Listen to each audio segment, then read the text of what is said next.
What is going on, YouTube people? This is one of those things that you just I stumbled across of it while researching for the weekly sports card market update, and I'm like, you know what? Let me just set this to the side. I feel like this needs its own little 8 to 10 minute whatever chat that we're gonna have today. Um, and this is nothing new. Modern sports card pricing and the way that things ebb and flow is the stupidest thing ever. Uh, the rationale and reasoning for why card prices go up and down is almost always nonsense. It's really, it kind of falls into a couple different buckets: hopes, dreams, and wishes. You know, the what if, the what could be, the what, could it be this, could it be that. Actual player performance, that matters less and more depending on the price point. Essentially, if you get in low on someone and they exceed expectations, their price is going to go to the moon. If insane expectations are already baked into the price, see most NFL quarterbacks, they could play extremely well and their prices go down. It's funny that way. So I was looking at basketball card pricing and I was like, oh, what's Luka been up to? Because he had the cover of Men's Health, the Luka Revenge Tour is in full effect. And I'm like, oh, he's up a pretty decent amount. Like, what's SGA been going on since the NBA Finals? And I look and I'm like, what? And I'm not surprised by this. It happens all the time. We've seen it time and time again. These guys win a title, whether it's NBA, NFL, doesn't matter. And their card prices actually go down. And this is a perfect example of that. You could sum up ultra modern sports card prices in one chart and two graphs right here. That's it. That's the whole, right there. In the last 60 days, a Luka Silver Prism PSA 10 is up 25%. What has Luka done in the last 60 days? He showed up on the cover of Men's Health, the narrative of best shape of his life. He signed a Lakers contract extension, and that just happened. And the Revenge Tour narrative is in full effect. That's Luka's summer so far. The 60 days ago predates the NBA Finals ending. Just keep that in mind. Up 25%. If you explain this to a logical person, they'd be like, wait, what? SGA, in the same 60-day period, has led his team to the NBA Finals, won the NBA Finals, won the NBA MVP, won the NBA Finals MVP, signed massive contract extension. What are his card prices doing? PSA 10 Silver Prism down 26%. And oh, by the way, the pop count on the 2018 SGA is way lower than the Luka. And they're the same year. The Luka is at 2,400, just under 2,400. The SGA is pop 700. So there are way, way less of them as well. I believe this is a pretty tough card to gem. I should have looked ahead of time. Let's pull it up and look at the nines. SGA 9 pop, 2,200. Luka 9 pop, 2,800. So massive difference between those two. I forget what the issue was on the SGA Silver. I know it's obviously missing the RC logo on it. I don't remember if there was one particular thing that held those all back. My 2018 Prism knowledge is failing me at the moment, but you can see the 9s and the 10s on the Luka fairly even. The 10s and the 9s on the SGA wildly skewed. Sitting here talking through this, let's just look at the two 10s again.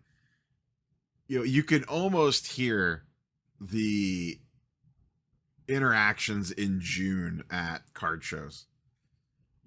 Someone's trying to buy a SGA Silver Prism. What are they going for back then? About $1,000 probably. Yeah, $1,100. Dealer has it stickered at $1,200. Someone's like, hey man, last one went for 1,100, bro. Can I get that for like 1,000? You know, I need room. Come on, bro. I need room. Arena Club, they'll only pay 90% on that. Hook me up. I'll put a sticky note on it and everything. And on the other side, you have the dealer. Sorry, man. I don't know if you realize this or not. He's about to win all kind of stuff. And this card's about to go way up. I mean, this card's going to be $1,500. He's going to win the NBA Finals MVP. They're going to win the NBA Finals. It's going to be great. They're going to be like the greatest team ever, bro. I mean, this thing, it's at least going to 1,500. That's why I got it at 12. It's a rocket ship, man. Jump on. I'd be leaving money on the table. Selling it to you for 1,200, I'm leaving money on the table. This thing's going straight up. It's going straight up. Why are you even selling the thing anyway? That's always my favorite thing, exiting roleplay mode here for a minute. Whenever a dealer starts a pitch of X, Y, and Z thing is going to happen that is going to make this card skyrocket in price, and it's something that's going to happen soon, you'll hear it a lot right now. Football, anything football related. Bro, season's about to start, and we're going to the moon. If you really think the card is going to the moon, why are you selling it today? Why wouldn't you hold on to it and make more money later? Oh, wait, because you don't actually know. 95% of the time, especially with a player with anything baked into him at all, once the event happens, the season starting, the big game, the playoff run, the title, the award, whatever it is, their cards don't usually go up. In the cases of titles or events, especially events that are known, at this point, everybody knew SGA was winning the NBA MVP. It was a landslide. Everybody knew it, even though the award wasn't announced yet. Now, you didn't know if they were going to go on and win the finals or not when this chart started, but it was pretty likely. The problem is, we've talked about this a ton over the years. The event happens.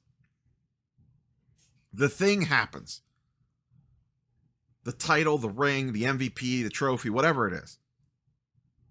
Everybody's waiting for the same thing. Everyone's been sitting on their SGAs. They're like, oh, buddy, here we go. Here we go. Oh, confetti just dropped. Run to eBay and list them. Everybody is doing the same exact thing. It's called supply and demand. If everyone lists all their SGAs for sale on Sunday night when he wins the NBA title, supply outweighs demand and causes the prices to go down. The other thing that you have is the hype is off SGA right now. The narrative around OKC is they're probably going to do it again. They're the NBA favorites again. Will he win back-to-back MVPs? I doubt it. Probably someone else will sneak in there. Maybe the Joker will be back. If you look at the off-season stuff, it's Luka's world. Maybe Luka's going to be the favorite for the NBA MVP. But you can remove the Luka Shea NBA of it all and insert any player/sport that you want of players that are on similar trajectory. The SGA hype, the wind is out of the sails now. Everybody's looking at the next thing. What we talked about at the beginning. The hopes, the dreams, the wishes, the what ifs. Did you see Luka? Did you see him on Men's Health? Dude is in shape. He's taking this stuff seriously this time. Did you know the Mavs traded him because they thought he wasn't going to be in shape enough to last a full NBA season? Did you know that? I bet you he's pissed.